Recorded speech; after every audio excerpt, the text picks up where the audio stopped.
Trump's tariff policy updates continue to dominate the headlines, but our local markets have seen a somewhat decent recovery, with Malaysia slated to go into negotiations with the US.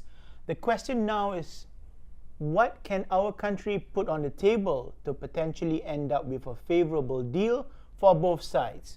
To answer this burning question, we're seeking the expertise of our research team's newest economist, Azril Rosli. Welcome to the show, Azril. Hi, thank you, Nakib. All right, before we get into today's main topic, let's take a step back and recap on developments of the tariffs.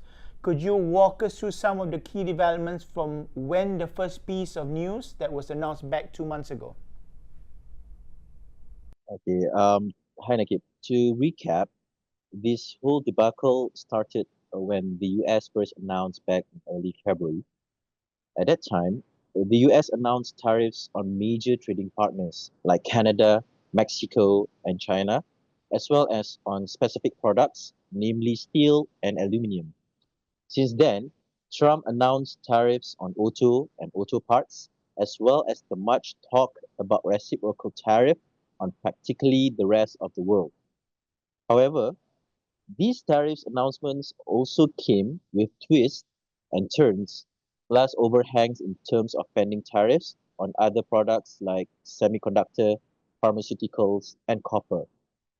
In China's case, there were retaliations, which then led to tit for tat tariffs on US exports in response to the ratcheting up of US tariffs on China exports, culminating into well over 100% tariffs by US and China imposed on all of China and US products.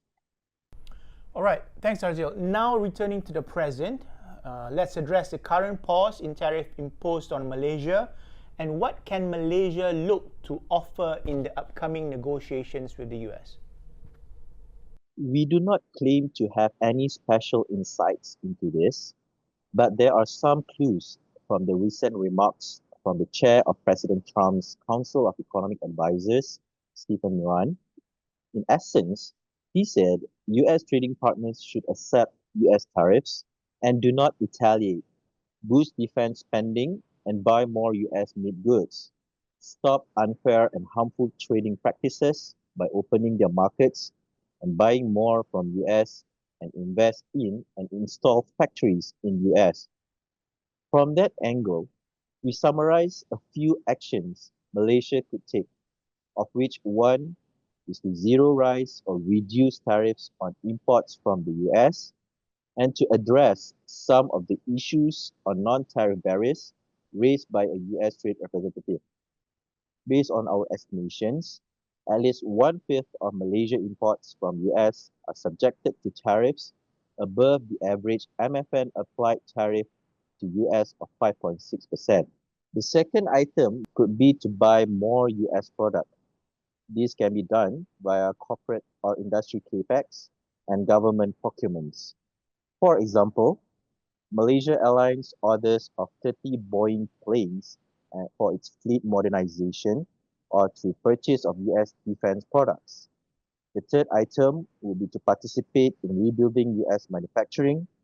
And one possibility, and this is purely suggestive, even speculative on our part, is perhaps for Malaysia's government-linked investment funds to look into investment opportunities in US manufacturing sector. Lastly, it's not all about giving. Malaysia will no doubt want to manage and mitigate the risk of semiconductor tariff. Malaysia is proposing a technology safeguard pact with US government, possibly as a carve-out or exclusion from any US tariff on technology, electronics, and semiconductor products produced in Malaysia and exported to US by the significant presence of US companies. All right, so to recap, basically there are 4 pillars for negotiations. One, for Malaysia to look into reducing tariffs on US imports and to address some issues on non-tariff barriers. 2, offer to buy more US products. 3, participate in rebuilding US manufacturing. And 4, finding common ground to mitigate the risk of semiconductor tariffs.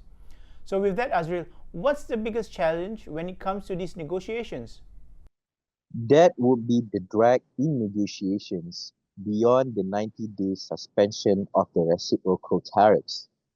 It is unrealistic to expect any outcome from the first meeting with the US, which is likely to be more of kick-starting the process of negotiation of trade or tariff deals.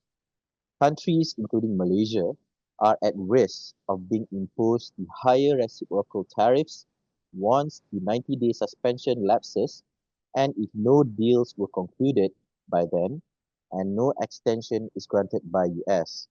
We feel that this is also a possible tactic by the US to pressure and arm twist countries into deals within a 90-day suspension period.